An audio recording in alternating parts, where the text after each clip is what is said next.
Hare Krishna, Hare Krishna, Krishna Krishna, Hare Hare,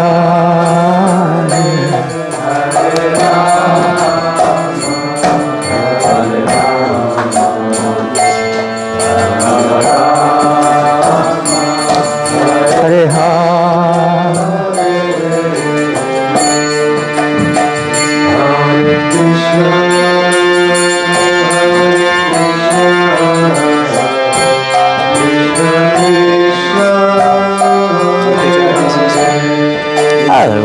We've only got that'll make it 108, I think. Very auspicious. Very good. Thank you very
Srila Prabhupada ki jai. Oh. Shri Shri Radha Gokulananda ki jai. Shri Shri Sitaram Lakshmi Hanuman ki jai. Shri Shri Gauranitai ki jai. Bhaktivedanta Mana ki jai. Harinam Sankirtan ki jai. Priyat Madanga ki jai. Go to Premanandi. All glorious to assembled devotees. Namo Vishnu Vidaya Krishna. Dear devotees, hope everything is okay. Hope you managed to take some rest. I know as we're progressing deeper and deeper into this Brahmacari retreat, I know that certain energy levels get replenished and also we get tired. But thank you so much for participating with every single of these sessions so diligently and so nicely. So we very much appreciate that. This session will be a very, very special one. His Holiness Janananda Maharaj very gracefully agreed to do this very important session where we collected all these different varieties of questions. They're still coming. They're still coming. There's a lot of questions. Okay. So part of this is that, yes, we can speak about different tattvas, we can speak about different circumstances for Brahmacari. We can try to create an environment which is there to facilitate you, but foremost and most importantly, we would like to know what is in your heart, what is in your mind, and what you struggle with. What are your deep core questions that you wish to have answered? So today's session, we requested you all to write your questions anonymously. And Maharaj now is, as I can see, divide them probably in some different sections and segments, probably based on their tattva. They're coming together in a certain way. Yeah. And, deep tattva here. Deep tattva. Yeah. So this session is also meant, and there will be two of them, right? This one is the first one with Janananda Maharaj, and there will be the other one, where all your dark things lurking in the core and bottom of your heart, which will help you to facilitate your further Krishna consciousness, will be answered. So this is a very intimate session now. This will be a very intimate place for us to discuss things. So, Hare Krishna, hope you have a wonderful time and we can be nourished by this understanding. The floor is yours, Maharaj. Hare Krishna. Hare Krishna. Hare Krishna. Thank you very much, Antaranga Prabhu. All glories to your service in, and amongst others of course, in facilitating this session, this gathering of great souls. I'm not sure of it. And it's very wonderful to see all these questions here. We have with us today also, I can see Adikarta Prabhu and Dayananda Maharaj sitting at the back. Will you grace us for the whole session or just some of the session? Either one. I mean, unless you don't. Oh, I would prefer, you can come and sit right here. No, you mentioned you may have to attend to some guests. I don't have to, no. Oh, okay, so it's entirely up to you. Everyone's free to come and go as they like. We have an array of questions here. Everything from the difference between Priyamarma Sakas and Priya Sakas, everything from there to some more down-to-earth questions. And lots in between. I'm quite surprised at the number. There must be about, I would say about 60 or 70 questions here. I don't know. Quite a lot. Certainly more, otherwise we're about half a minute for each question by the time we start. But we'll see how we go. But I'd like to start, we say an icebreaker.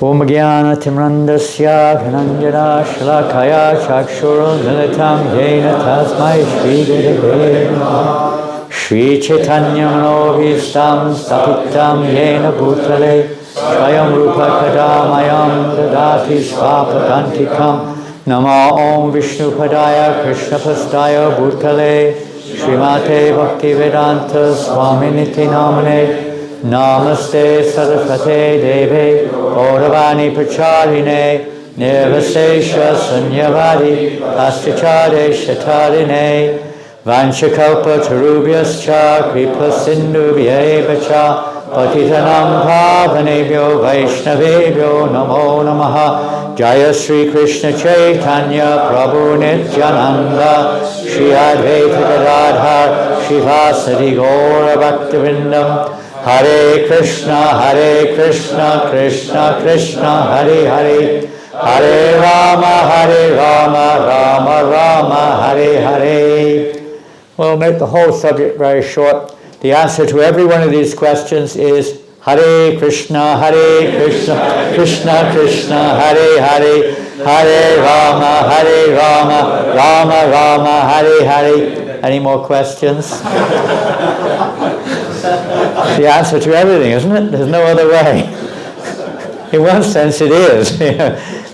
But still we all know that we have to deal with, whatever. Things that come and go in our lives. I thought I'd start a little bit. Many of you are I'm not familiar with most of you. I know quite a lot of you, but many of you we've never really associated, and I don't even know your names. But I know you're wonderful devotees, wonderful personalities.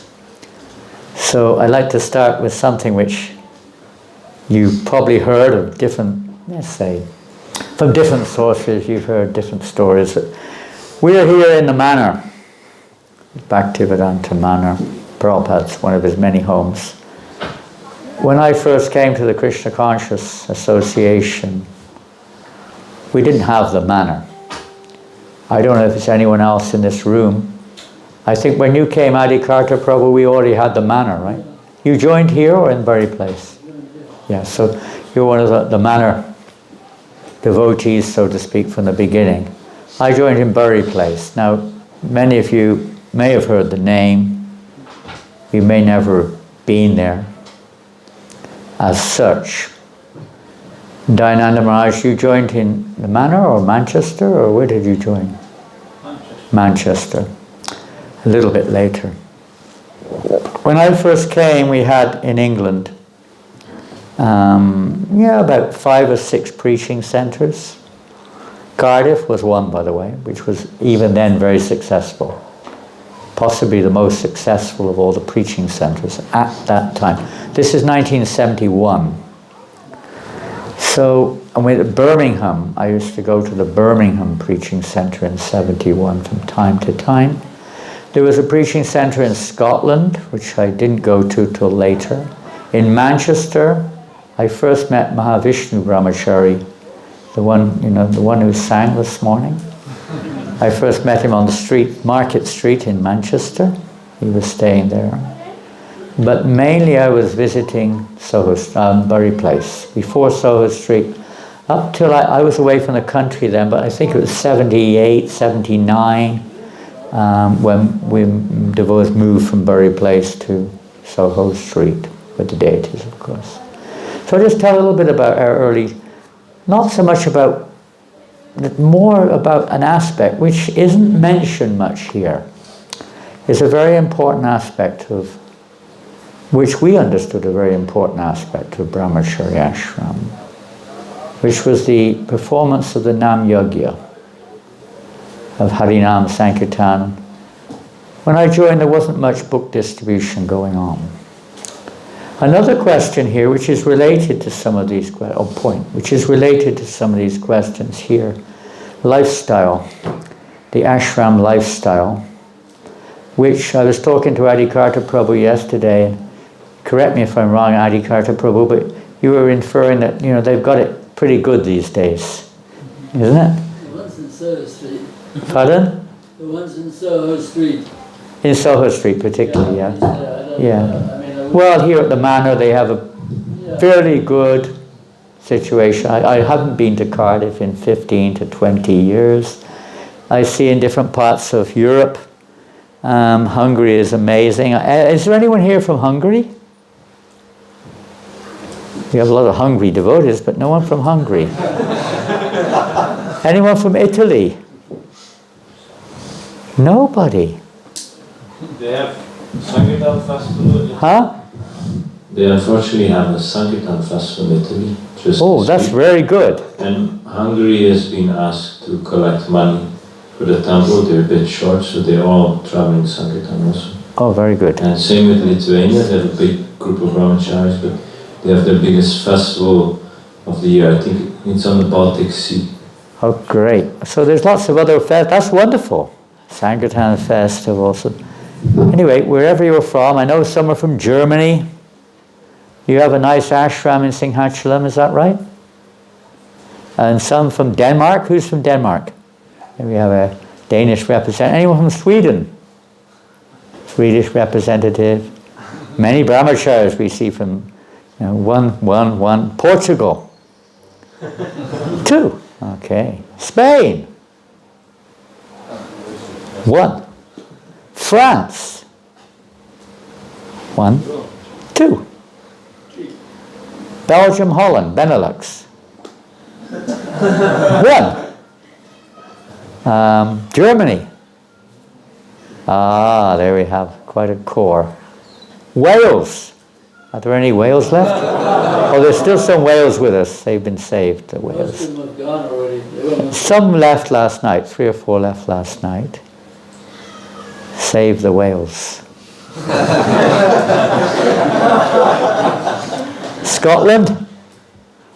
Scotland, come on. Where are the Scots? Bonnie Scott. You, someone else? Just the 2 of you? I haven't seen him. Any other countries in Europe? Oh, Lithuania. No, not Lithuania. Slovenia. Slovenia? 1. Croatia. 1. Well, you can't be from more than one country. You're one or the other. It's schizophrenic. He's from originally Croatia, but living in Portugal. Any other countries? What about England? Anyone from? Oh, yeah. Where are you from? Poland. Haribo. Good. A little bit further east. Slovakia, Czech. Anyone from there? Well, from there, but not living there now. Even I thought you're from, no, not from Kazakhstan. Kazakhstan, no. Some of you know, we're laughing. He's famous world over now. Anyone from England? One. Anyway, from all different little places here and there. So we're here in England. Most of you are not familiar with Bury Place. So I joined there, and we joined in a totally different ethos. When the Manor came, many things changed in the British Yatra. They're always changing. But when I first joined, I joined because what it was. As much as the philosophy, I joined because of what was going on, the atmosphere. I saw that the persons in the temple many of them were people I would have really avoided materially.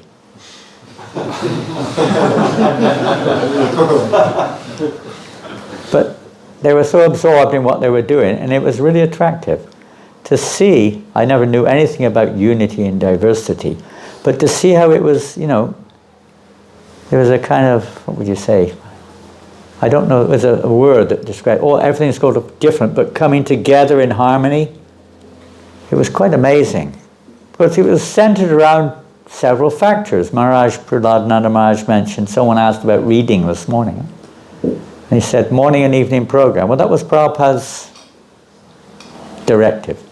If you have any extra time, then you can read. But that was 1 hour in the morning of hearing Bhagavatam and 1 hour in the evening. That was going on without fail. There were 5 classes every day in the temple.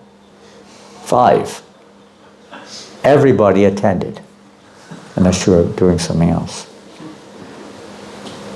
6, 7 hours on the street. Harinam, 8 every day, 3 on Sunday. The prasadam was super simple.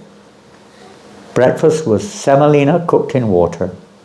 A lot of sugar. And if you're lucky, you got 8 to 10 chickpeas. Not more. And maybe half of a rotten apple. That was breakfast. You could eat as much as you like. And lunch was rice and dal and chapatis. No sabji. If there was any sabji, it was in the dal. Changed after all, but that was when I first came. It was very simple. Evening time was the leftover rice, dal and chapatis from lunch. There was no milk. That was the daily fare. Everyone took the same prasadam. Everyone ate together. Everyone cleaned together. After morning program finished, temple present down to new boy, girl, everyone cleaned. It was a community. Everything was shared. Toothpaste was shared. I don't know, I can't speak for the Brahmacharis, I didn't go there. But the Brahmacari ashram, maybe 15 Brahmacharis in London at that time. And we had one pot, it was toothpaste. It was made of salt, mustard oil, and ground down cloves. Mixed together. And the only property I remember having was a toothbrush. And everyone had to dip their toothbrush in the same pot. There was only one pot in the whole Brahmacari ashram. You can't imagine this. I'm not propagating this, I'm just explaining how it happened. We had one set of cloth, an orange nylon dhoti, called a dhoti, bought in Selfridges. Everyone was allotted one each. That's it. T-shirt and a jumper, and if you're lucky, you had a pair of socks. But they weren't yours. Then there was a stock of jeans. Twice a week, that one set of cloth went for the laundry. Twice a week. Can't remember, it was Tuesday and Friday, I think. All in one big bag. You put the cloth, it would come back and be dumped on the floor of the prasadam room, which was very small, and it was first come, first serve. And it included copans. We didn't have our own copings. Privately. We wore them. Everything was communal. Pretty much everything. You had no books. Nothing. One toothbrush. Even your beads, I mean, they would come and go like anything. And my initiation beads disappeared the next day after initiation. I went to the bathroom, hung them on the hook. They weren't there when I came out.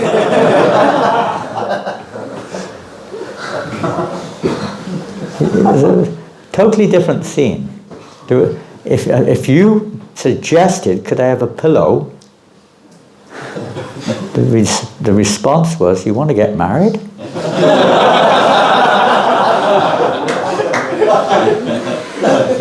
Mattress, forget it. There's no question of a mattress. None. No one had their own bedding. It was all communal. First come, first serve. There was no space. You just lay down where you could. My first night, I lay outside the toilet. There was one toilet in the whole building. And the only space I could lie down, because it was a festival, I lay down on a little tiny veranda in front of the toilet where everyone... And all night long. It was just, I didn't sleep in a minute. I mean, the girls were just tripping over me, stepping on me. And all night long. It was a different world, you know. You can't imagine. I just can't imagine now. You know. It was just unbelievable situation. But it was fantastic. It was so much fun. Everyone was happy. It's not hard to imagine, isn't it? And we had, of course, the Sunday feast was a little spectacular. It's one of the things that's missing off the agenda nowadays, I find. It's okay, but then all week long, I mean, I'll read the most important question in this basket, just to give you an idea of where we're at now. Where has it gone? Oh no, someone's put something on top of it. Such an important question. Oh my God, where's it gone? Can you find it? Come and have a look in the basket. Come here, I'll whisper what it's about.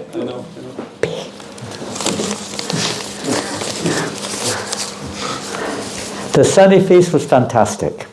Unbelievable. Well, of course, when you were having simple prasad all week long, it's in the basket. I put it in the basket. You know what it's about? Yes. You like them, do you? Okay, there we go. I'll just read, this is it. Are there things in the spiritual world that Krishna can enjoy which are not Vedic culture? Like pizza, pasta, and other music types and instruments? Such an important question, I cannot imagine. A wonderful question. Now, I'd never seen a pizza in my life when I joined this movement. I'd heard of pasta, but I had no idea what it was. I thought he was a priest in the Christian church.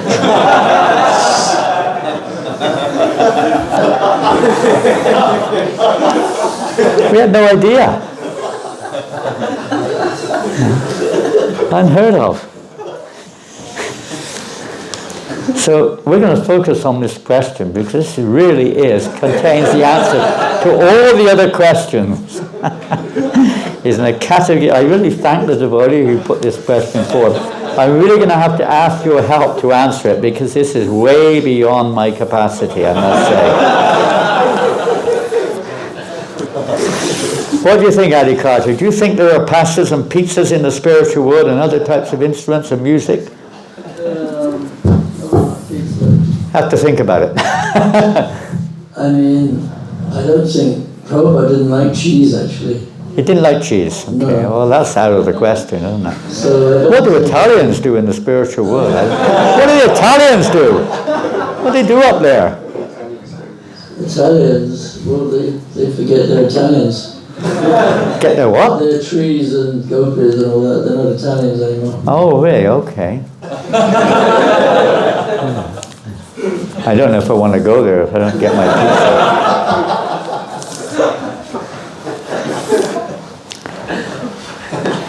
So what do you, in quick words, say a quick answer, what do you think?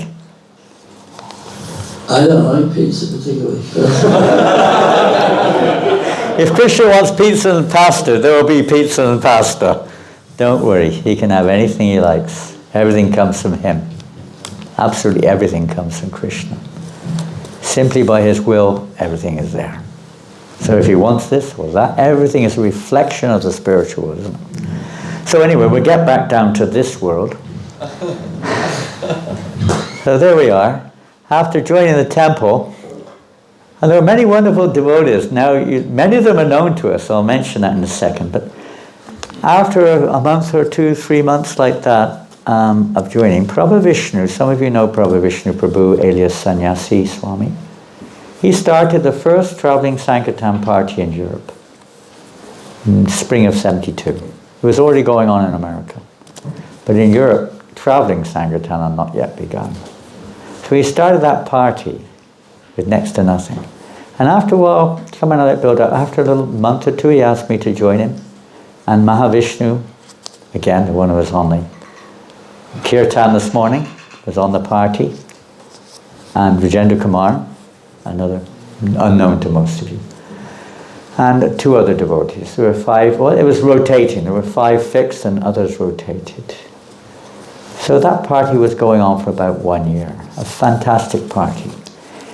Very foundational. Sankirtan, performance of the yogya, answers pretty much all the problems, if we can absorb ourselves in it. Institutional, emotional, philosophical, whatever they are. You won't even worry about pasta and pizza in the spiritual world. Just absorbing oneself in Sankirtan Yogya. So this party, I mean, it was already going out on the street, chanting, giving out magazines, was there. But this was the first book distribution, traveling party in Europe, and it was extraordinary. After some time, Prabhu Vishnu was a very good organizer, very good. And Mahavishnu was very enthusiastic. And, you know, he had me doing practical stuff. Between myself and Prabhu Vishnu, mostly we were driving. I had a license. No one else in the temple had a license, practically. And he did too. So we were the drivers, and I was the treasurer, and we'd all go out on book distribution.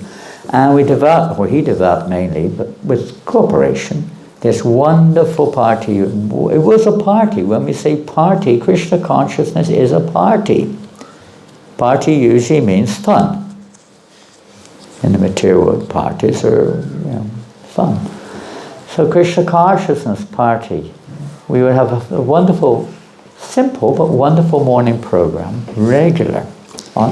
We live in the van. We had his mother, or his grandmother actually passed away. She had an inheritance, and he bought a Ford Transit van, quite big, and geared it out. We had this board which lowered down. We would sleep, 3 of us on the top, 3 of us underneath, like that. Always sleep in the van, never anywhere else, practically. Take bath outside in the morning, winter, summer, spring, cold water, as always. In fact, in the temple when I joined, there was no such thing as hot water. Didn't exist. It was only cold water. And it was like a jet that came out the wall. It was a pipe. There was no sprinkler, it's a pipe. We made it ourselves. It was in the Brahmacari ashram, in the actual room. And some devotees would sleep in the shower, so they had no choice. They would get up when the first devotee wanted their shower. Anyway, that was the party, but the program was the main thing. Morning, we would go out after a simple breakfast, and 3 hours book distribution. 9:30 to 12:30, we would distribute books in the morning.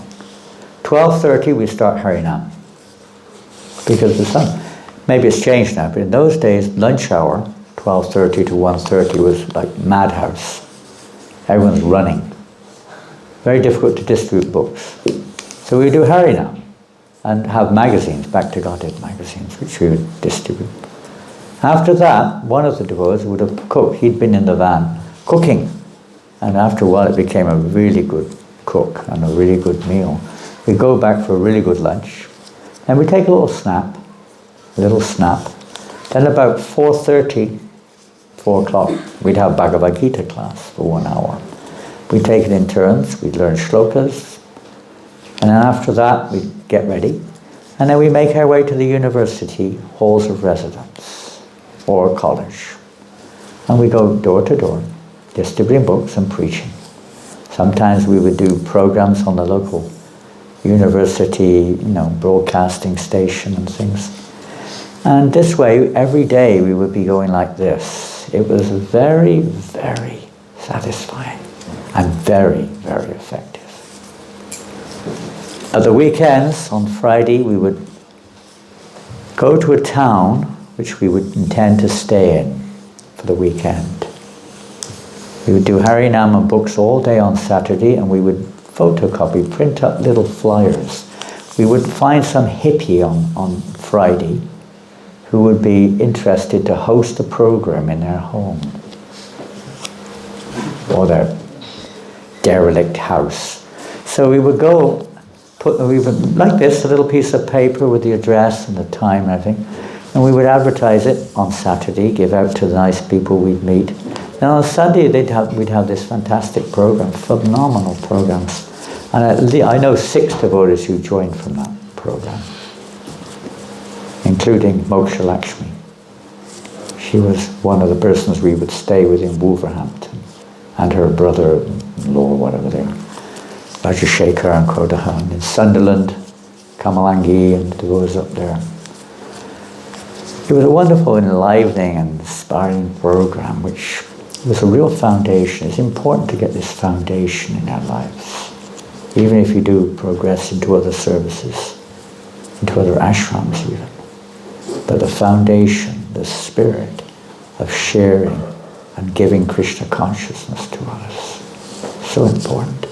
We weren't worrying about money particularly. Krishna was providing. We were worrying about preaching, sharing the message. Money came, enough at least. We were poverty-stricken in general. But Krishna provided the needful. And what do we really want in this movement? What do you really want? All these questions infer we're lacking, almost every one of them. Something's missing. Every one of us, what do we want? What do you want?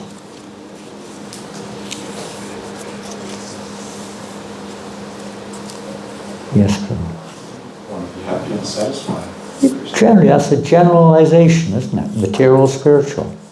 What that means may vary. But to feel satisfied, to feel happy, to feel loved. In those days, as we mentioned today, relationships weren't very deep, but they were very satisfying. To this day, I remember the devotees I was with. Now, interestingly enough, the main 4 persons, the core 4 members of that party, Prabhu Vishnu, Mahavishnu, Vijendra Kumar, and myself, everyone took sannyas. Later years. I was looking this morning, I was thinking, a buried place in 1971, 72 when I was there, the devotees who were there at that time, I just jotted down, these devotees all took sannyas. I'm not suggesting this is, times change, situations are different, but it does speak something. Sabhag Swami, he was there in buried place when I came. Prabhu Vishnu Swami, Krishnadas Swami, you probably don't know him, he was an Indian man. But he was coming in very place in 72, 73. Mahavishnu Swami, Bhaktivedanta Swami, Bhakti Chaitanya Swami, Parthasarati Swami, myself, Dhirashanta Swami, Bhakti Vignashna Shringa Swami, and there may be others. Those just came to my mind this morning, all in that year. All in that year. It's quite interesting. And so many other wonderful. He joined a little year before, Tribhuvanath, Ramchor, Dhananjaya. So many wonderful devotees from that era. Still very much wonderful Rohini Nandan. So many wonderful devotees, Brahmadeva, so many amazing devotees came through that very place, atmosphere. Quite something, isn't it? Renunciation, you could say, automatic. But a very wonderful atmosphere was there. And that's what I joined. I loved the spirit. You want to be happy? Prabhupada wrote a letter to Prabhu Vishnu, to the whole party actually. Although it is very austere, sometimes nowhere to stay, and so on, and very cold, we sleep in the van. Somebody say icebreakers. Sometimes we had to break the ice. I remember sometimes there'd be ice on the inside of the vehicle, dripping down on your face. And you have to break the ice sometimes to take a bath. But the Prabhupada said, for you it is simply fun. Fun. Young people, they also need an adventure. This was an adventure. Sometimes it was a bit regimented, you know. Everything's laid on. Not much of a challenge. That challenge makes it excitement. We need it. Someone was talking there about recreation or something. So anyway, having said that, we'll now go on, just to give a little prelude of where we came from. We're going, where's the basket? There's so many questions. I'm going to start with the basket. Let's see.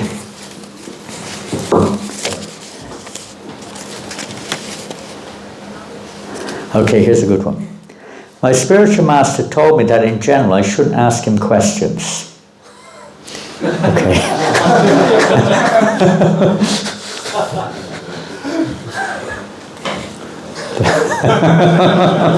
Good question, huh?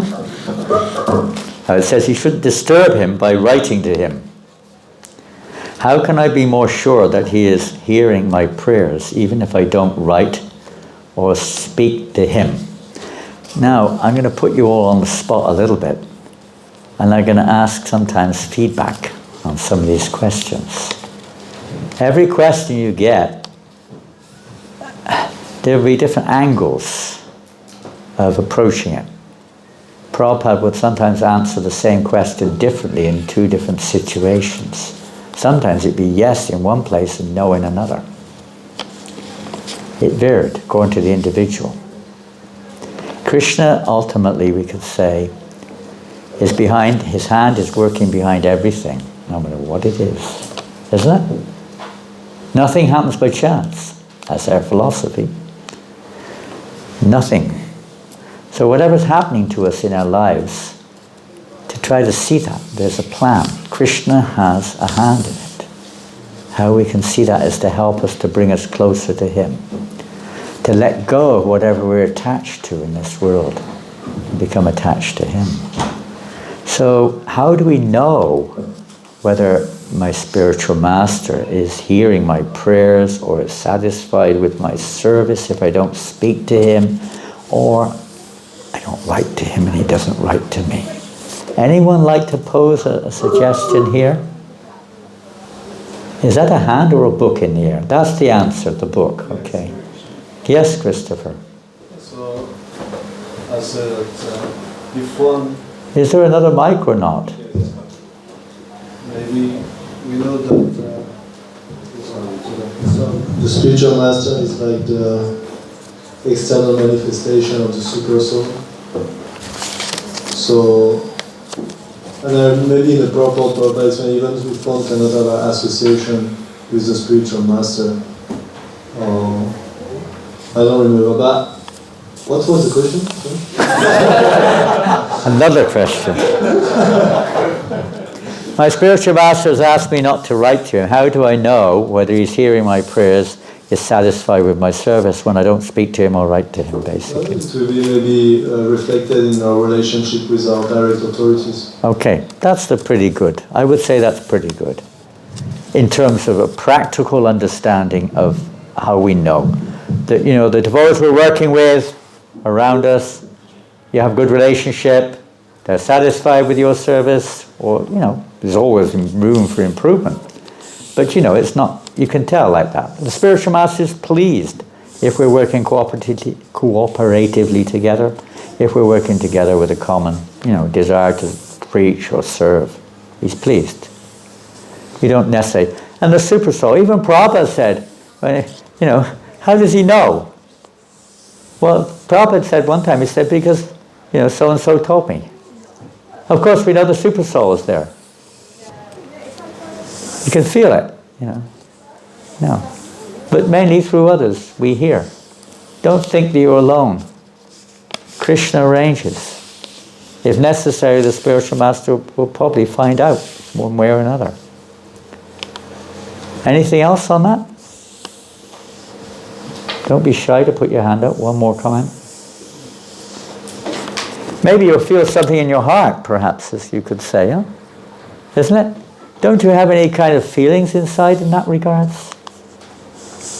One angle of it is also to find out what, there's different types of devotees, and we're all at different levels, but, the best situation is to know what your spiritual master wants and to do it. You don't have to keep asking.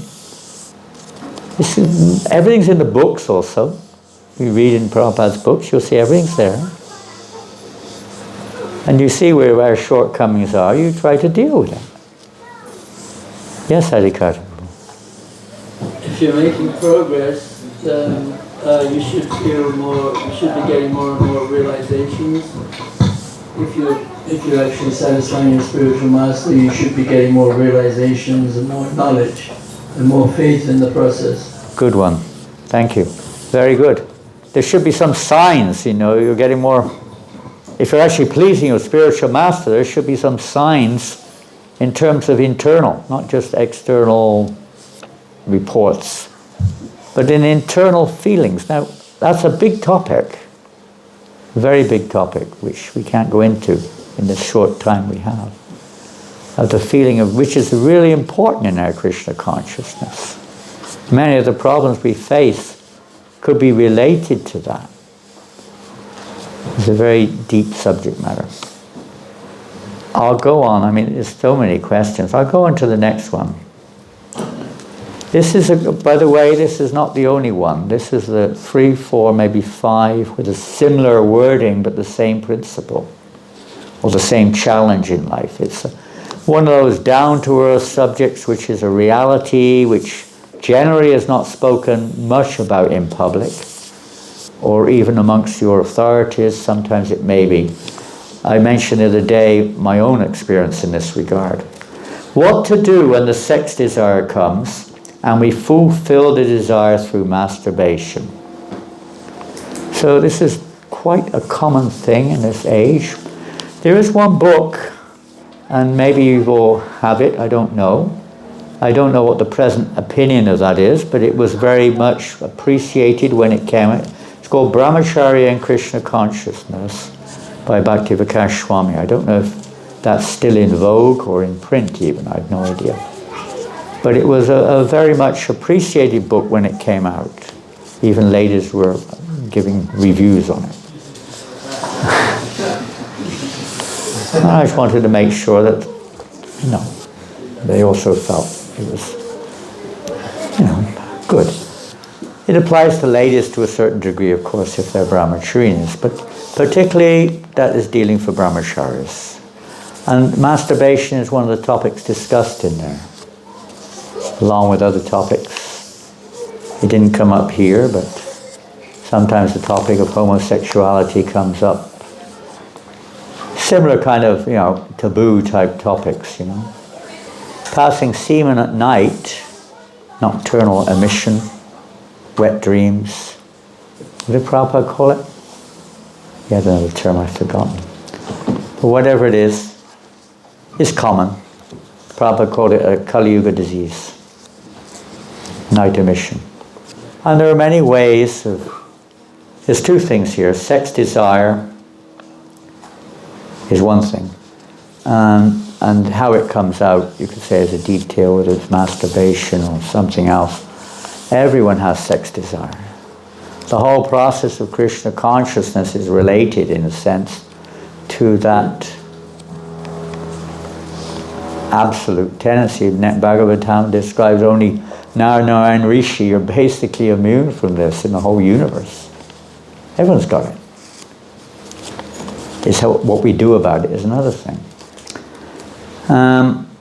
What to do when the sex desire comes? Well, it's especially living in the world we live in. Today we're exposed more than probably other times, more than maybe when I was a child or a youth, I don't know exactly, but probably more. The way people dress, the advertisements, the free mixing of boys and girls, the co-education system, the social media. You could probably go on and on with various ways that one would be potentially irritated by sex desire. Everyone has sex desire. Unfortunately, separate from Krishna, that sex desire is lust.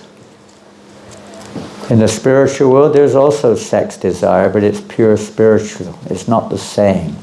It is pure love for Krishna.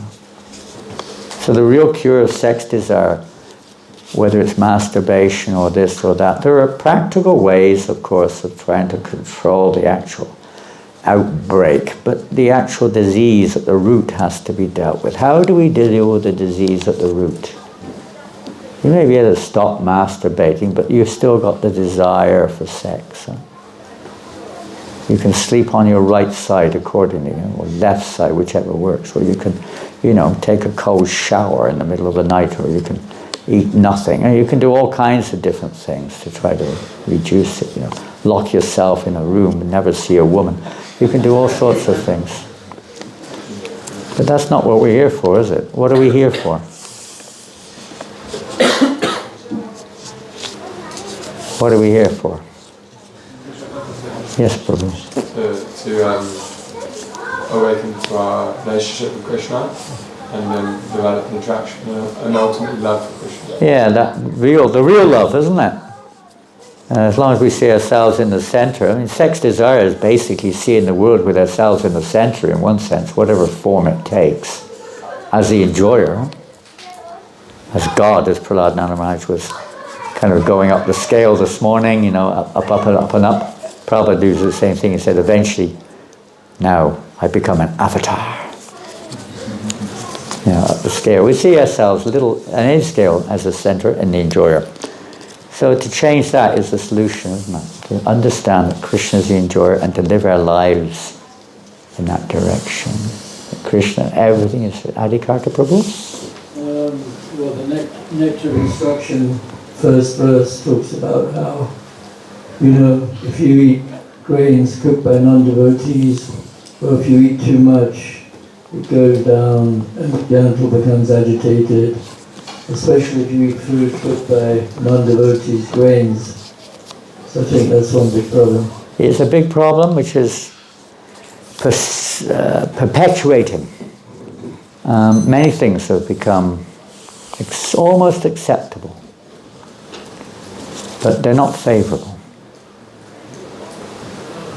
Just because it's vegetarian. When Prabhupada was in Malaysia, for instance, he wouldn't eat in anyone's house. Nobody. Unless they were following all the regulated principles. He wouldn't eat in any Indian's house. The devotees were eating in houses of these Indian, nice, pious people. But he wouldn't touch it. Eating, food prepared, as Adikarta Prabhu said. Bhaktivedanta Maharaj said, if you eat this food, your mind will become wicked. Which means, basically, you'll be overwhelmed with lusty desires of various kinds. So we make those choices in life. But this is one practical thing. How else can we deal with it? Because many of these questions are related to this. This is the core question, basically. But it's not the masturbation side, it's the base root of everyone's problem. Antaranga Prabhu? One thing which quite regularly hooks me on Sankirtan when you're out there, two things actually.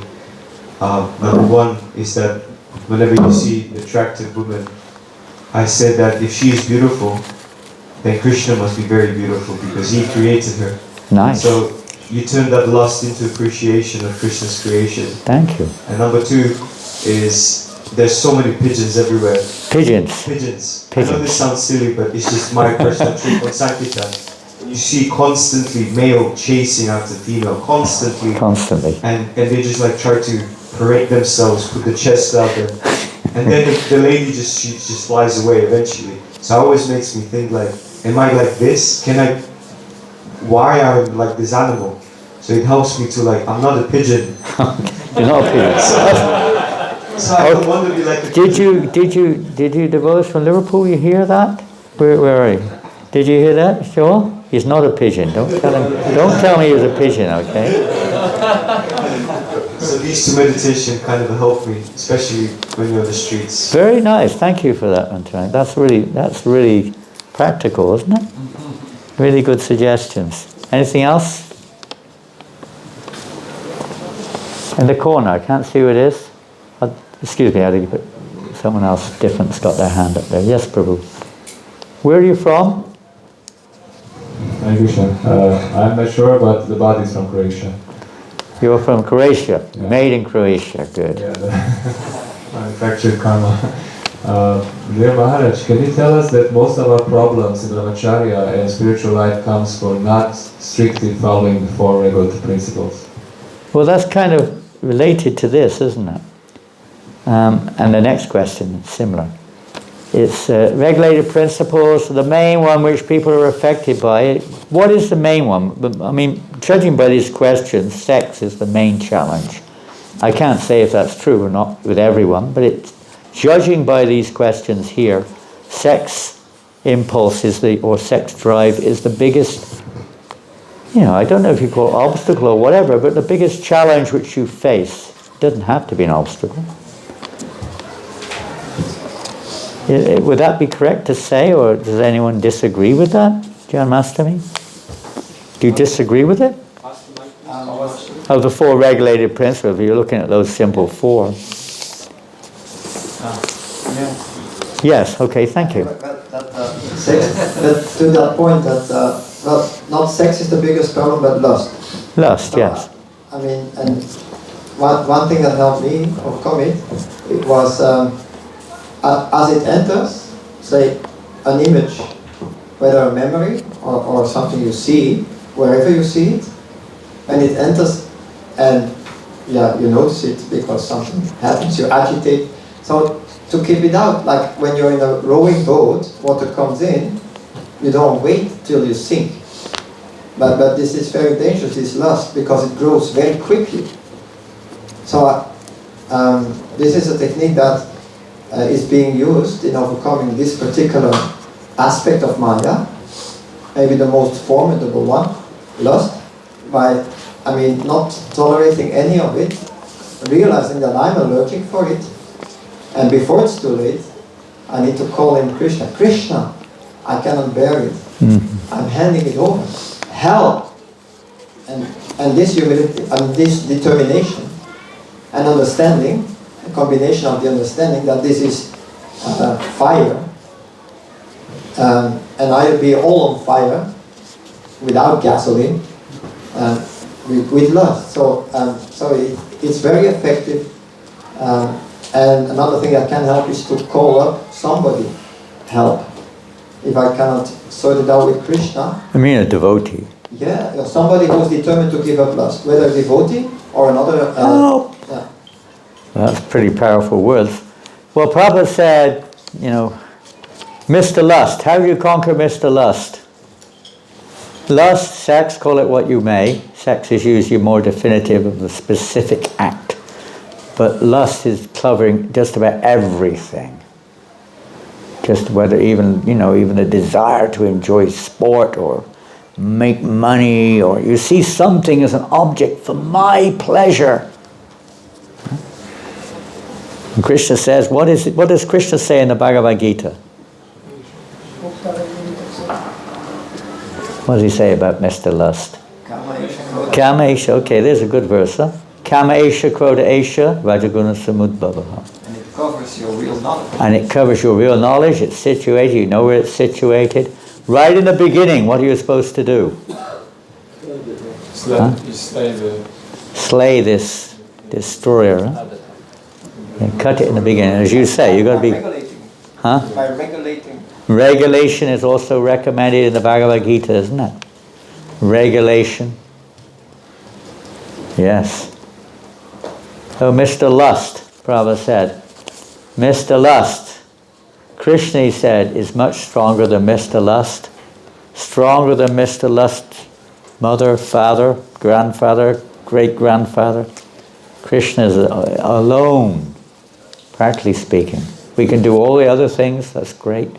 But what is a positive thing here, which you've inferred, everyone's inferring, but whether it's this one or that one, we say regulated principles of freedom, whatever it is that's binding us in this world, is that if it causes us to cry to Krishna, is that good? Not that lust is good, but if we cry to Krishna, isn't that a good? Not they're saying, thank you. Well, you could if you want, as long as we cry to Krishna. Help. Crying is not just a matter of tears in the eyes, it's a matter of your heart's almost desperation, you could say. Appeal. Crying to Krishna. Help. No, who else can help us? Yes, you phone up a devotee, but that's also, in a sense, crying to Krishna. You can try all kinds of techniques to overcome masturbation, and there are many, many ways. It does happen quite frequently. Some devotees have this problem quite frequently. Carry on. Don't give up. Many things come in our life. Perhaps it's due to our past, conditioning, present circumstances. Yes, Prabhu? Can I ask a question on that point, on that subject? If we're on the same subject, yeah, why not? Hare Krishna Maharaj, thank you for having us. Just like one thing I was thinking about, there's this verse in the second chapter of Bhagavad Gita in the end, where Krishna says that the self-realized soul should be like an ocean, and no matter what kind of desires come, we should be not disturbed. And so I was wondering about it because sometimes we might get these desires entering and we get shaken by it, and I was just wondering how we can line that with okay, we should call for help, but we should also just let the desire enter like a river into the ocean of each. It's like equipoise, so how can we line that? How to remain stable in the midst of these never-ending waves of material desire? Is that what you kind of mean? Hey, you have to be equipoised, don't get disturbed. Yeah. Krishna's testing you on the spot. How to remain equipoised. That's, perhaps that verse, Apurimanam, Achala Patishtam and so on, is, there's not really a mention of Krishna in that verse, is there? It's just a statement of... The nature of desire. Pardon? The nature of desire. The nature of desire and how we should be. There are many similar verses, like the tortoise withdraws its limbs within the shell and so on. But what is our process? How do we remain stable? And what does it mean to be stable? Steady, stable, whatever, equipoised. What is our method? What does it mean? Christopher? Sorry if you had your hand up. I saw him first. I was thinking, Maharaj, maybe it's Krishna consciousness and we learning how to quickly take shelter. And then when we have this tendency, we can remain more steady. By taking shelter? Of any kind of either service or many service or chanting. You take shelter. Yeah, okay, absorbing yourself, no matter what's going on in some kind of service, chanting, whatever it is. Antaranga Prabhu? Let's have some others. It's the same core hands going up most of them. He's got the mic now, I'm afraid. So this one, it's something which, again, personally helps me is that understanding the consequences if we succumb to the urge. The intelligence also means that you understand that if I act based on the impulse, then afterwards I'll be regretting, I'll feel bad, I'll feel unworthy, I'll feel unhappy. So understanding the consequences. So I don't want to engage in that mindset. So better not to withdraw ourselves. Different ways of learning, isn't it? Sometimes we have to learn the hard way, but we must learn. We must learn at least. We hear from others, Shastra, Guru, Sadhu, we see from others the result of following the pursuits of the mind's demands. I try to look at the mind as being something you're watching.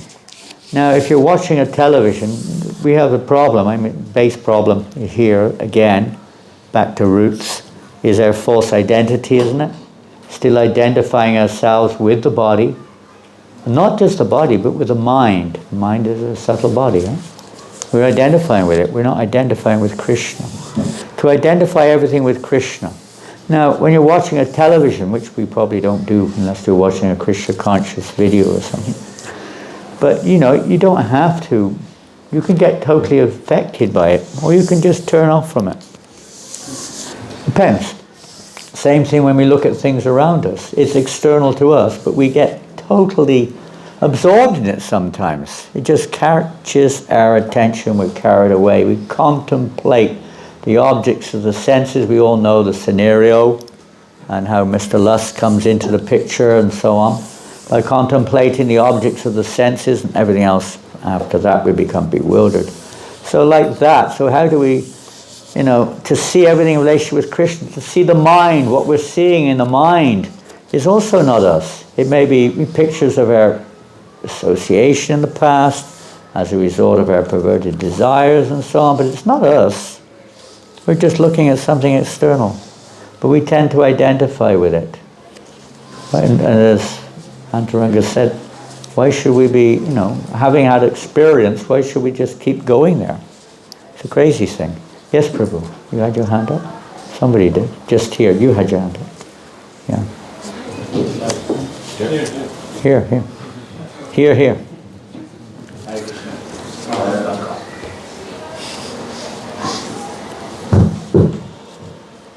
Short answer is the mode of goodness is stability. Very nice. You say cultivate, or what did you say? Short answer.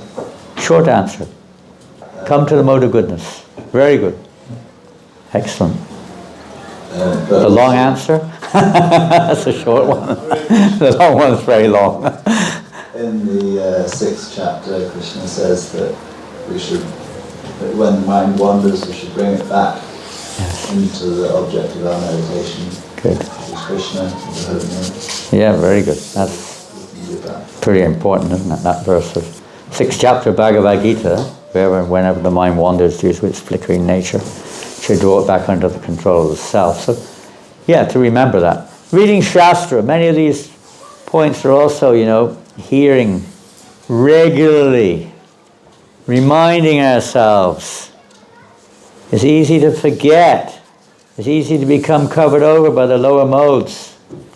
Even the mode of goodness can carry us away if we forget Krishna. Comfort, feeling of, you know, a little bit, you know, pious or whatever we think we are. We got to be careful. So studying Prabhupada's books regularly. I mean, these are obvious things, but we forget sometimes. Together is very effective. Huh? We have to develop a higher taste. No matter what the situation. Whether it's the realizations, but the higher taste has to be there. Otherwise we will not be able to let go, you know, other than forcing and trying to bash your head against the wall. I saw one devotee this morning bashing his leg like this. Hare Krishna, Hare Krishna, Krishna Krishna. A very wonderful devotee was here this morning. I remember when he was a new devotee, he would bash his head against the wall, trying to chant japa, trying to stay awake. Boom, boom, boom, against the wall. Luckily he didn't break his head or whatever. Another devotee trying to chant their rounds and stay awake. He used to chant in Bury Place, 1972. He used to stand under the cold shower chanting his rounds. I'm not joking. He used to do that. I saw him fall asleep in Kirtan, in the air, fell to the ground. We're not here, this is, that's like, it's a sentiment, but it's not quite rightly directed. Yeah. We're not here for these negativities, but to develop that higher taste. What is that? Where do we get that higher taste? That which will attract our attention away from everything else. It's not just about how to avoid it. If you're absorbed in devotional service, how can you be absorbed in material service? Fully engaged, huh? That's the secret, isn't it? You always hear about Maharaj Ambarish, isn't it? He fully engaged himself 24 hours in devotion. Prabhupada, I looked it up one time. The number of times Prabhupada said how you could please him. Someone asked about that. How we could please Prabhupada. If you can please Prabhupada, rest assured, and if you can please the devotees, you are pleasing your spiritual master. Even if he says or doesn't say. Spiritual masters in our movement today are pleased if you're pleasing Prabhupada. So how do we please Prabhupada? Yes, Prabhu. By cooperating among ourselves. Okay, that was one of the latter, although it's not written exactly right. But indirectly, that statement is there, by cooperating together if you love me. That's one thing. But what that means is another topic in itself. Let's get down to it perhaps a little bit more in terms of a practical activity or practical application of the philosophy. Yes? Chanting Hare Krishna. Okay, that's a good one. Chanting Hare Krishna as much as you can. Keep chanting. Chant, chant, chant. Whenever you get the time, chant. Okay, another one. Okay, distributing books. Now that's quite specific, you could say, distributing books, because Prabhupada said, many things about many services. He said the most important service is silent preaching. The most important service is the Gurukul. The Varnashram is the most important service. By the way, we won't get round to it today, but many of these questions are related to something which we heard the other day from Abhiram Prabhu, who was Prabhupada's nurse. And he and Tamal asked Prabhupada, or Tamal asked, one of them asked, do you have any regrets, Srila Prabhupada? They knew he was leaving the world, basically. Do you have any regrets? Because we hear Bhaktisiddhanta Maharaj, was somewhat disappointed when he left. And Prabhupada said no. Then he thought for a minute. He said, I have one regret. I have not been able to establish Varnashram. He wanted that in this movement. What form it takes, we don't know. But he wanted that. Because so many devotees are misplaced. Many of the problems are also related to being misplaced. Either in your activity, or in your ashram, or whatever it is. This is a big topic, we're not going to get round to it today. But it is related very closely to many of these subjects. Back to the point, where were we? What were we doing before? Who was last to speak? You were last to speak. He said book distribution. So Prabhupada mentioned that so many times, that this is the most important service, this pleases me the most. But there's one general one, which includes all of them. Yes, Prabhupada. Becoming pure devotee? Well, that's a very objective goal. To become a pure devotee, that would certainly please Srila Prabhupada the most. But in terms of our practice, yes. To love Krishna. To love Krishna. These are, again, can be seen from different angles, but these are high objective goals. But let's have something which we can practically apply. There's too many hands up right now. I don't know where to begin. Let's begin here and move that way. Damodar. Is Damodar? Damodar?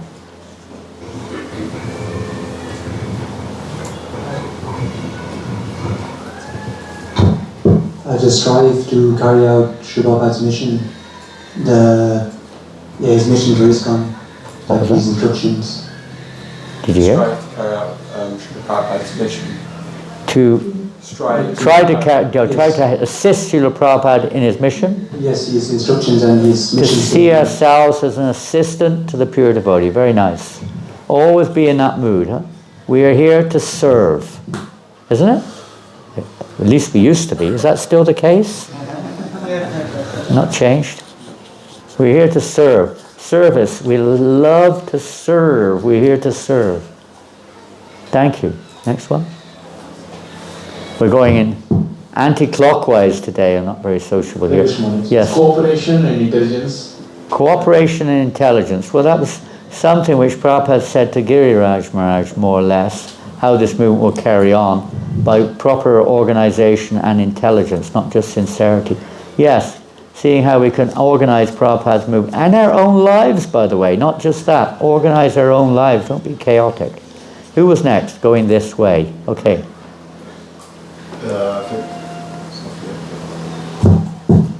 Well, one thing I heard, Prabhupada basically just sees us happy in our practice in Krishna consciousness. Being happy, yeah, Prabhupada said that. Our business is to be happy and see everyone else happy. But not because we're taking, kami food or drinking too much wine or too much beer or whatever you like to do, or watching the movie at the middle of the night. Not that type of idea of happiness, or kicking footballs up and down, or whatever, watching pigeons, whatever it is that makes us happy. But it's spiritually happy. In the association of devotees, you're happy. Next one.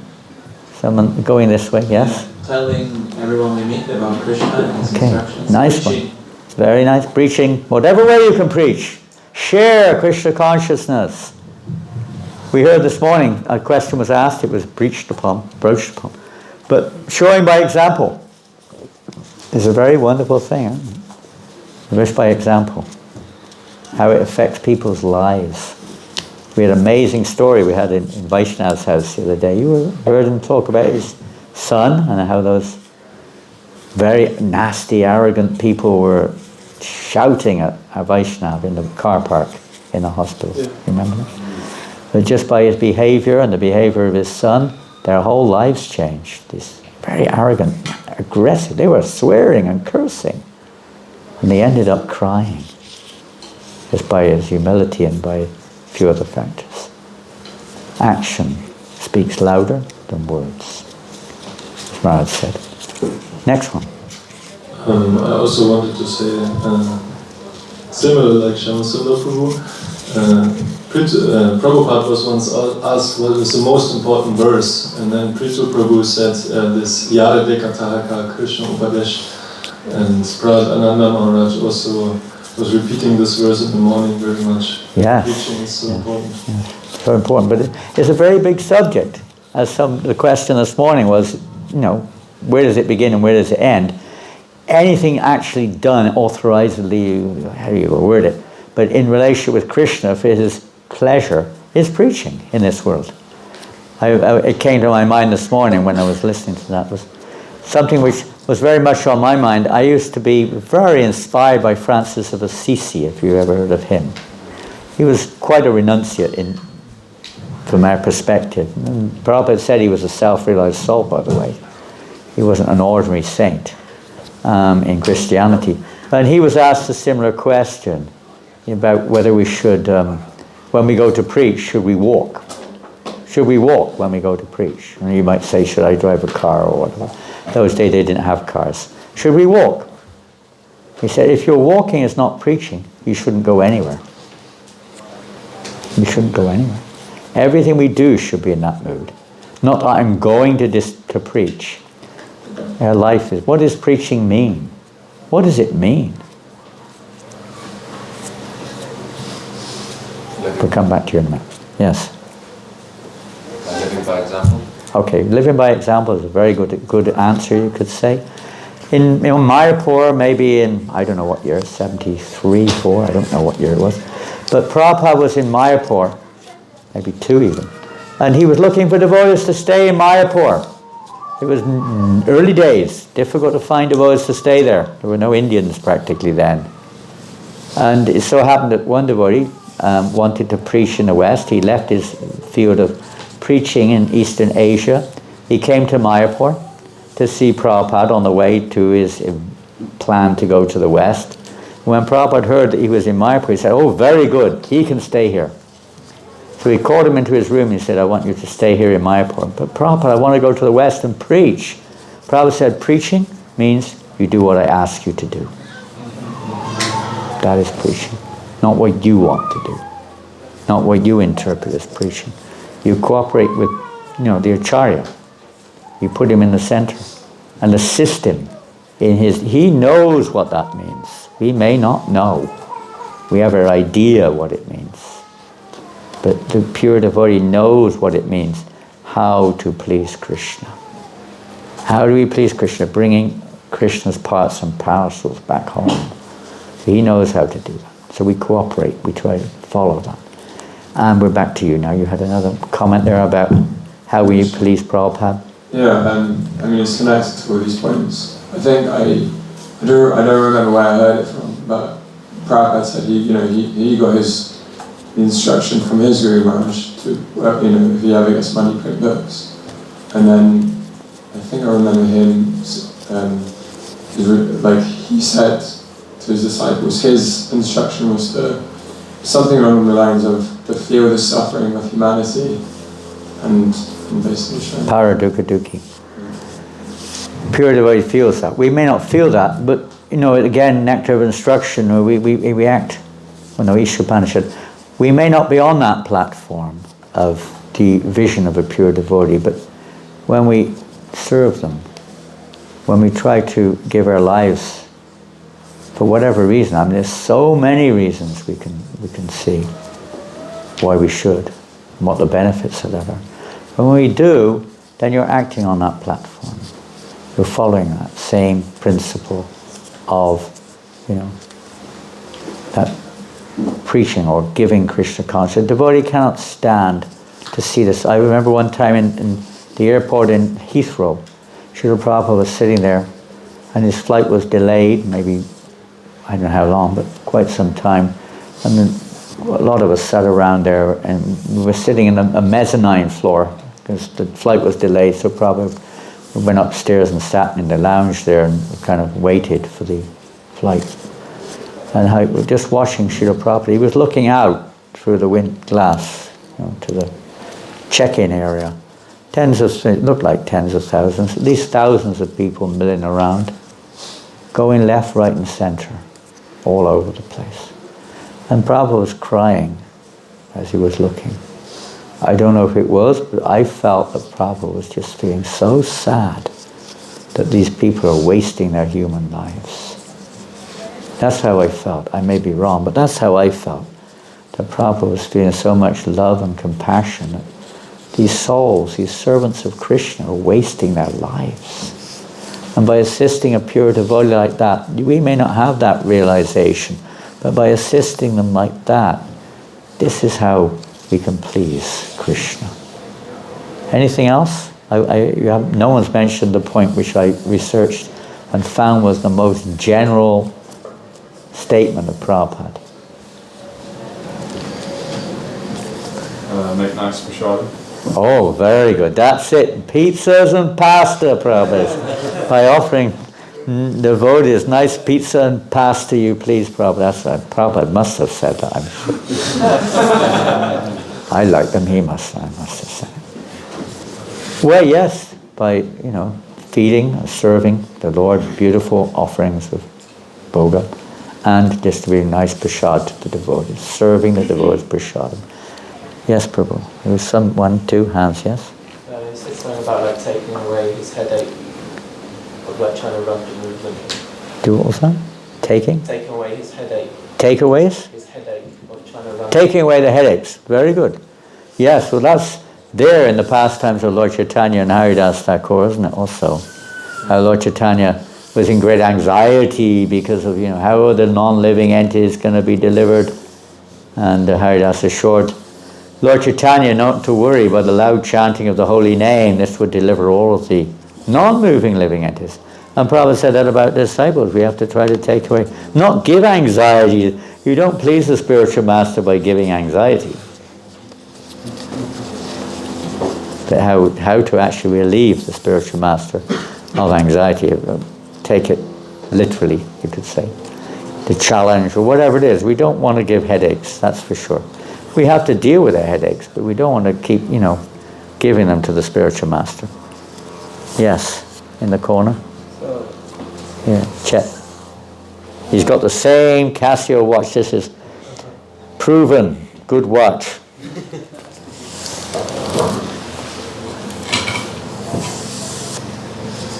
Fire away. Maharaj, I was thinking... There's echo. So I was thinking that Prabhupada was saying along the lines of be Krishna conscious. What was that? Be Krishna conscious. Be Krishna conscious. Very good. Be conscious of Krishna. That's what we're trying to do, isn't it? Always try to be conscious of Krishna. That pleases Prabhupada and solves all the problems if we become conscious of Krishna. Yes. To understand the mood of Prabhupada and carry out the activity in that way. The mood and mission of Srila Prabhupada is try to understand what it is and to see where we can, be a part of that, isn't it? Try to do our best to follow that mood and mission. Well, in a very simple term, Prabhupada said, I don't know how many times I did a long time ago, but I saw again and again he said, just keep fully engaged 24 hours a day. No matter what it is in devotional service. Keep fully engaged, that will please me. Whether it's book distribution, daily worship, cooking, cleaning, managing, whatever it is, farming, but keep fully engaged in devotional service. This is you could say, the safe zone. Okay, we'll take the next one. How to cultivate enthusiasm. How to cultivate, was that from you? You got very excited there, you put your hand up. How to evolve. How to cultivate it. There's two similar questions here, how to maintain basically and how to cultivate. How to cultivate enthusiasm. That's quite a simple question, and is it a simple answer? Yeah. Okay, what's the simple answer? You just spoke. Anyone else? You spoke already? No. Give him the mic.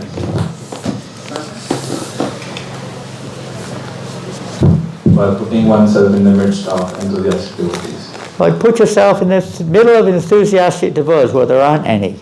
What do you do now? They're all morose and miserable and lazy. What do you do? You're right. You're completely right. Any other comments on that? Yes. Okay. I don't think you said a word yet.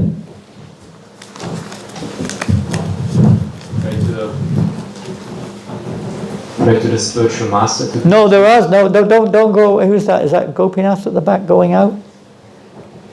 There are some enthusiastic devotees. You don't become too depressed. It's okay. Gone looking for enthusiastic devotees out the door.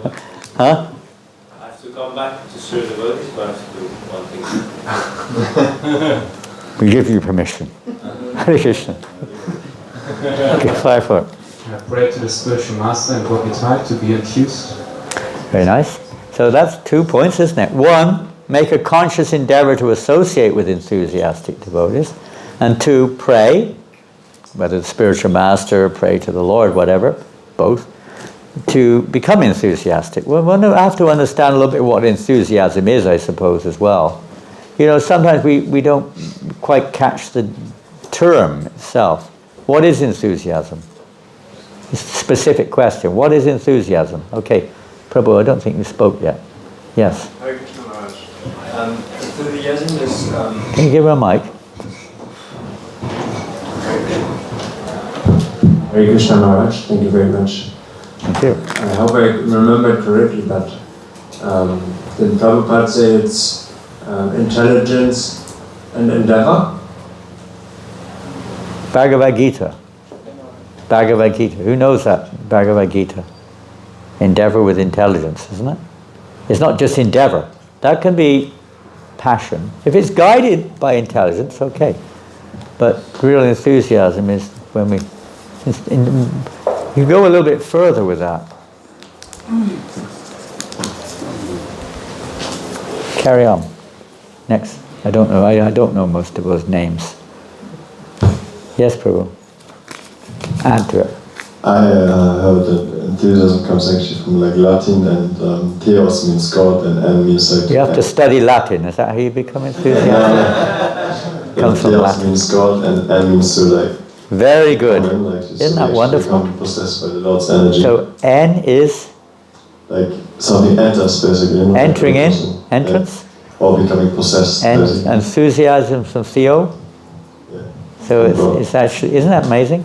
How the word has its derivative in, like, giving to God. It's not just an action of, but it's actually that mood of everything's for God, everything's for Krishna. Interesting. Many words are like that. We were looking at humility the other day, weren't we? That also comes from Latin, humility. It comes from the word humus, which means earth in Latin, earth. Lower than the straw on the street is the earth, humble. All these words have, original practical meanings. They're not just some interpretable thing. Anything else on enthusiasm? Yes, Prabhu, we haven't spoken yet. Hare Krishna. I like the definition that enthusiasm is endeavor with intelligence in Krishna consciousness. Good. You added Krishna consciousness to it. Very good. I think it's from Nectar of Instruction. Yes, And for me this is one thing, because devotees sometimes they think that enthusiasm means that you have to be... Yeah, no. It's passion. But if you do it, then you're enthusiastic. If you do your service, then you're enthusiastic, and sometimes you results. Put Krishna in the center. And definitely in the association of devotees, of course, is generally speaking how many qualities. Qualities are developed by association. Mundane qualities. Isn't it? We develop all kinds of tendencies, desires, and so on by association. And similarly, by associating with enthusiastic or humble, whatever it is, devotees, we can develop those qualities. This is a genuine or regular thread throughout the scriptures describing how we can develop these qualities by association. Yes, Prabhu. Oh, neither of you have spoken. Okay. Like you say, like a role model, so association, and then if you've got a role model who's also a mentor, then you can get inspired just by watching someone, or a spiritual master, if you like watching them and listening to them. Very good. I mean, you mean watching them online even, right? Yeah, all this, just hearing them. Literally hearing from others. Very, very important. No? Hearing and watching, whatever it may be. Very good. Wonderful. Yes, Diana. Yes, I wanted to say it's interesting that to please Prabhupada, we saw that it's to be fully engaged in Krishna consciousness, and I think enthusiasm is also the same, is to be fully engaged 24 hours in Krishna consciousness. So we see the same process. Enthusiasm comes from pleasing Prabhupada and pleasing Krishna by being fully engaged without letting the mind taking over. Source of all enthusiasm, Krishna. Yes? In the back? Who's that? One is acting enthusiastically.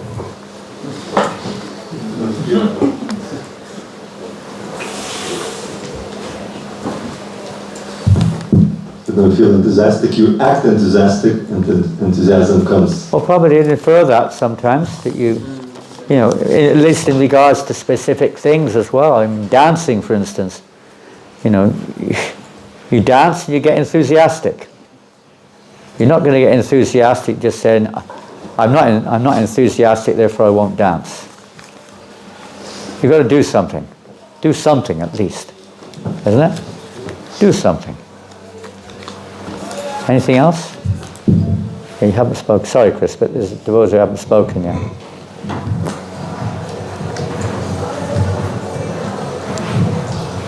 I found from personal experience that, and this can apply to many other concepts as well, if you just force yourself into being enthusiastic, if you do it for long enough, if you even pretend to be enthusiastic, you eventually will become enthusiastic. You become enthusiastic. Yeah. And that can apply in so many different And you've had that experience.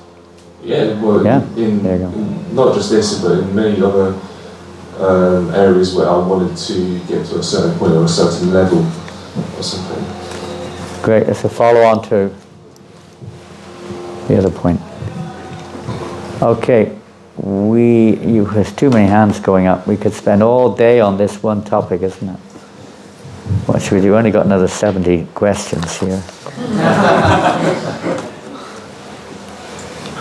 Adhikara Prabhu, you want to make a last comment on this point? Enthusiasm.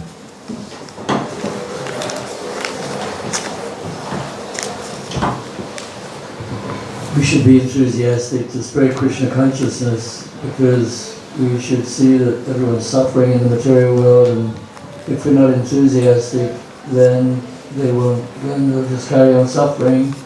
And when we endeavor to preach, Krishna gives us a higher taste. So we should only get the higher taste, which goes along with being compassionate and preaching. So naturally, if we're preaching, we'll get a higher taste and we'll be enthusiastic. Wonderful.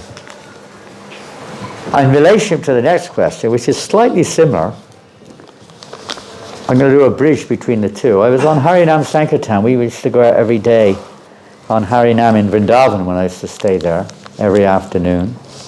And it was just so inspiring. I mean, Vrindavan's Vrindavan. Everyone's a kind of devotee, But it was still so inspiring. I remember coming back to the temple one day after 2 or 3 hours dancing and chanting around this town.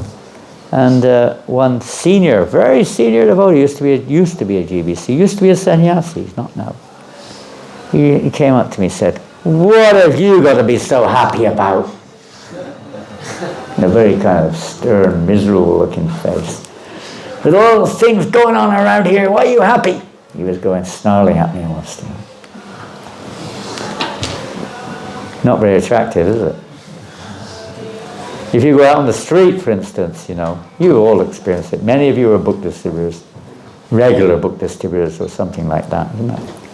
You go out on the street and you're kind of in a miserable, morose mood. That's another thing Prabhupada said, our devotees shouldn't be morose. Prabhupada was not at all pleased with devotees being morose, lethargic, morose. You go out there on Harinam. Harinam's a bit more of an easier one to identify, because you're not like trying to preach to someone directly, you're just sharing. And you're all miserable looking. And you're giving out a book, "Chant and Be Happy." I mean, yes, Adi? Prabhupada said, if you're not happy, you're not a devotee. Not a devotee, there you go. Okay, now. Thanks for your association. I have to go now. You need to call a devotee here. What can I do? We're some kind of reflection, or at least we're trying to associate with devotees and hope that one day we'll become a servant of a devotee. Humility, huh? So anyway, the next question is, we more or less mentioned it to a certain degree. How can we maintain Harinam Sankirtan for our entire devotional life without quitting and going to another service?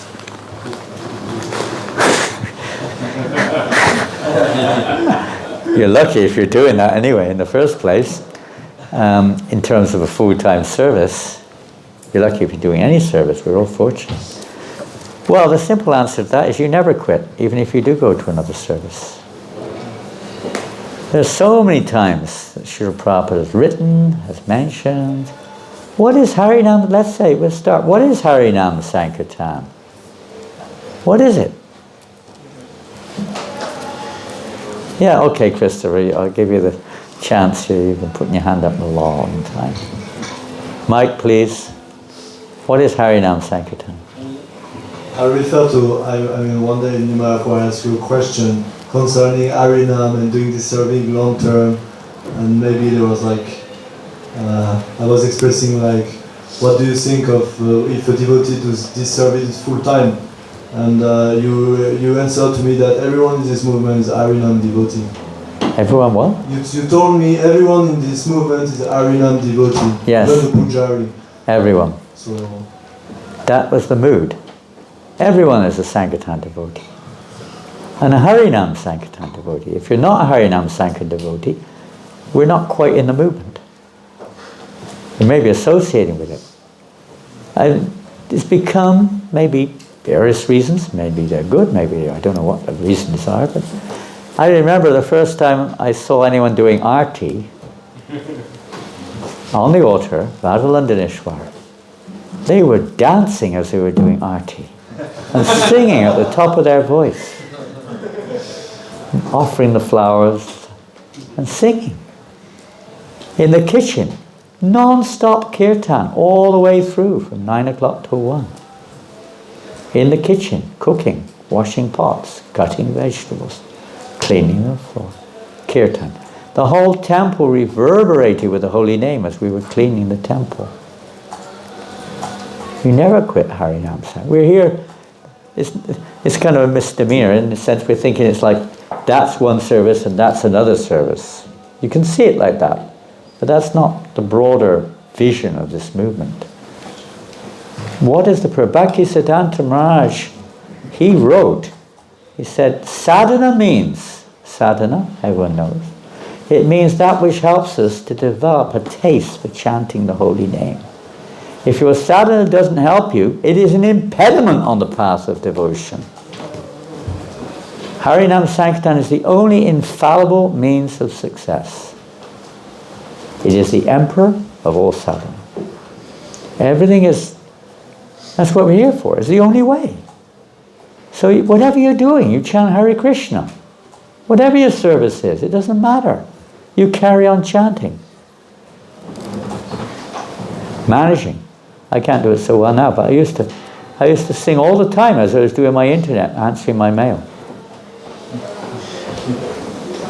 I don't know. Anyway, whatever, something happened. But it's a good reminder.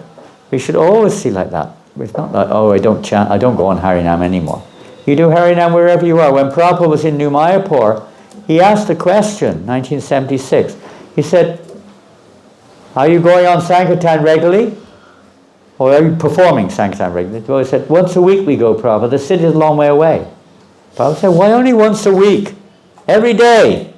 But it's too far. Prabhupada said, no. Right here, New Mayapur, Sankirtan, chant.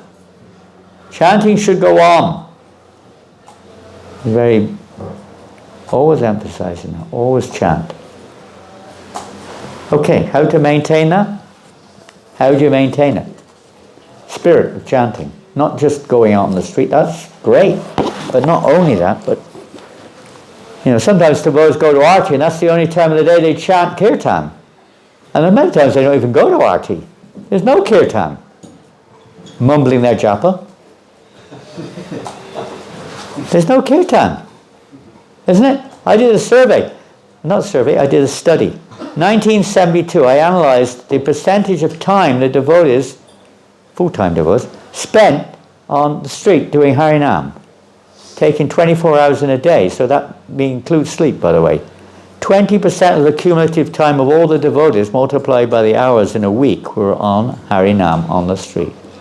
I didn't include the temple, I was just on the street. 20%. I did the same vision, the same temple in 1992. It was 0.02%. 1,000 times less. Quite a change. It's gone up a bit now. But, wherever you are, chant Hare Krishna. Yes, we're going to move on. How to maintain it? Okay, how do you maintain that spirit? Yes, Prabhu. As you also are creative in your service, that you figure out new ways how to share. Very good. How to share the holy name, or how to spread the holy... Sometimes the devotees get bored going up and down the same street every day of the week, every day of the year. It's like same thing every time. Sometimes you need to have a little variety there. Even on Harinam, although it's, if we're really into it, it doesn't make no difference. But sometimes you have to have a little variety there. That's how we used to do it. Different places, different times. Some variety there. So you've got to think of new ways of spreading the holy name. Now you've got other channels, internet, this thing, that thing. Some way, find a way of spreading the holy name.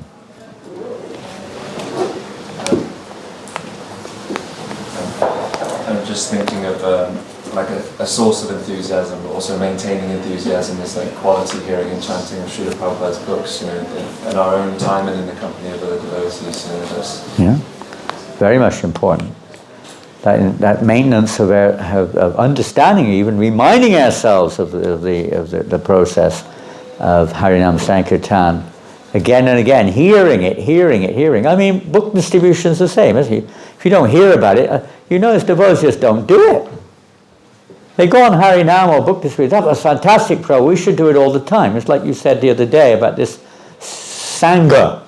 We should do it every year, but nothing happened for 15 years. The same thing with Harinam. They always go out, well, that was wonderful, Prabhu. We should do it more often. But they don't go out more often.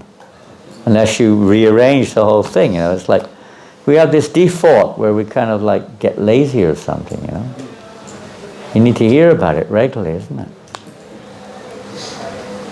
And if you really study the Chaitanya Charitamrita, what is it all about? Lord Chaitanya is going on Harinam Sankirtan, all over India. That's his mission. In Navadweep, in South India. Chanting. Srila Prabhupada was practically always chanting. Okay, we'll move on to now. What to do when we think that we are the Savior, the Messiah, that we will fix everything and undo the wrongs. Okay, there's two angles to this. And undo the wrongs done to us by the world by becoming more advanced spiritually. Are you answering this question? Is that this question you were putting your hand up about? Okay, go for it. You were quick. You had your hand up before you finished. Did you write the question? Often we write a question, but we also know the answer. Well, don't take the mind too seriously, I would say. Oh, we better go back. I've forgotten what it was. And keep on chanting, because the mind will keep on chatting anyway, so might as well just laugh a little bit at the mind and keep on. What to do when we think that we are the Savior, that we will fix everything and undo the wrongs done to us by the world by becoming more advanced spiritually? Is that the question you were addressing? Yeah. Okay. Let me try to get what you're exactly inferring. I'm a little slow there. Can you expand a little bit? Yeah, well, like we also say with this, the 217, the Bhagavad Gita, Puryaman Manchala Praptisam, there will be so many thoughts that come into the mind anyways. So why to be disturbed by all these thoughts? And then also, when we are in good association with devotees, like we heard it this morning from Padadananda Maharaj, that he mentioned this, that you get into this mood, but it's not real. We are not these people. Yeah, it's definitely not real. But here somebody thinks this is a falsity. Okay, well, let's look at a falsity here. Undo the wrongs done to us by the world. Is that a correct perspective? Because the question is focused here around that, how to undo the wrongs done to us by the world. Is that the correct perspective, or is it incomplete, or what? Yes, Prabhu. You can understand that those wrongs are actually Krishna. Those wrongs are actually Krishna trying to teach us lessons or to remove those desires from within our For a devotee, that's a fact. For the people in general, it's a karmic reaction. It's not wrongs done by the world. The world is not doing anything wrong. Bhaktisiddhanta Maharaj said, one who thinks, let me try to get this right now. Yes, one who thinks they're a reformer of this world is in need of reform. If you think you can reform this world, you are the one that needs reforming. Everything goes on perfectly by the will of the Lord. Not a blade of grass, not even a breath of a hair can change but by the will of the Lord. Everything's organized by the Lord. The only reform or change which is required is a change of our perception. Not the world. It's the way we see it that has to change. This question is about perception, really. What does it mean? We're not the Savior. The Savior is is the holy name. So Bhaktisiddhanta Maharaj said, the only way that you can actually change this world is to change your perception. And that is evoked by exposing ourselves to the sound vibration of the holy name. One has to hear carefully. The change will take place by careful hearing of the holy name. That's what he said about this type of topic. The world is not at all wrong. It's orchestrated. It's Krishna's energy. It's how we see it that's wrong. Our perception. Most of these things are is to do with perception, how we see things. Many of the questions are related to our imperfect perception, which needs to change. And there's not a problem at all. We're seeing a problem because we're seeing through imperfect vision. Vision has to change. And that's by carefully hearing the holy name of Krishna. Everything will come. And that's how you become spiritually advanced as well. You know, if we're seeing the world as doing us wrong, because he doesn't say that we're spiritually advanced here, but by becoming. So this is how you become spiritually advanced, is by hearing the holy name. Then your perception ultimately changes. You realize that the world's not doing us any wrong at all, and that we're not the savior. It's just if we agree to take shelter of the holy name. What to do when sadhu sangha is not available and when we ask for help? So this is interesting. Someone mentioned, when I mentioned not available, he's gone or not, I don't know. We don't have sadhu sangha, not available. When we ask for help, the general response from other devotees is that they're already pledged allegiance to their temples, their yatras, projects, etc., which creates frustration, a sense of helplessness and isolation. You're stuck in a far distant place and you're the only Brahmacari, maybe the only devotee, and you're calling out for help and nothing comes. I'm too busy, I'm dead, I've already pledged myself to my temple present won't let me go. Even if you want, generally you don't do that, you usually approach the temple present, or you generally approach your authority, whoever that is, whoever that may be. Everyone's got some connection somewhere, usually, with someone. Ask for help. What else can you do? Create your association. Pardon? Create your association. You can try to create it if you've got the strength to do that, in terms of, Prabhupada, of course, did that, and some devotees have done that, but it's not always so easy when you're on your own. Anything else? Yes, Paul. Move, okay, that's a good one. Very practical answer. Very practical answer. That may sometimes be the actual answer, and sometimes it may not always be so easy. It depends who you are. You may be tied down by family commitments or many commitments, maybe visa commitments sometimes, financial commitments. It depends. But yes, moving is one of those things. We've got another 3 minutes and then we're finished. Is that okay? It says 1 o'clock on the list. Okay. Move. So yes, that's one thing, very practical and very straightforward thing to do. Yes, Prabhu. In that case, connection through social media with devotees could be helpful. Okay, you've got social media now. A lot of devotees do keep contact positively. Be careful. That's one of the most dangerous things in the world today, is the tendency to misuse the facility afforded by social media. So be very, very careful there. And it can really take us away from our purpose. But through social media, you can hear classes, you can communicate, you can take advice, you can become inspired, and so many things. Yes, Paul? Travel. Pardon? Do you travel? Well, yeah, that's similar to moving.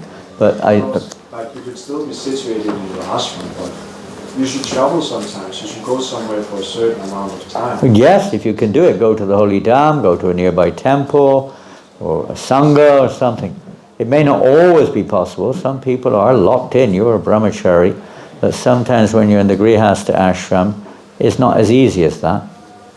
So this question is a very general question. It's not necessarily only for brahmacharis. Yes, Prabhu? Prabhupada says, if you want to associate with me, remember this. Ah, thank you. Prabhupada wrote one letter one time, one devotee wrote that very question. Srila Prabhupada, I'm alone, I get no association. Prabhupada said, similar, different angle to Janmastami's point. You become that association by reading my books. You become. Study Prabhupada's books. Again, without association, it's not always easy. But all these things can inspire us. But somehow or another, connect with somebody. Somehow or another. Yes, Prabhu. Can we have the mic, please? And we're going to finish on this.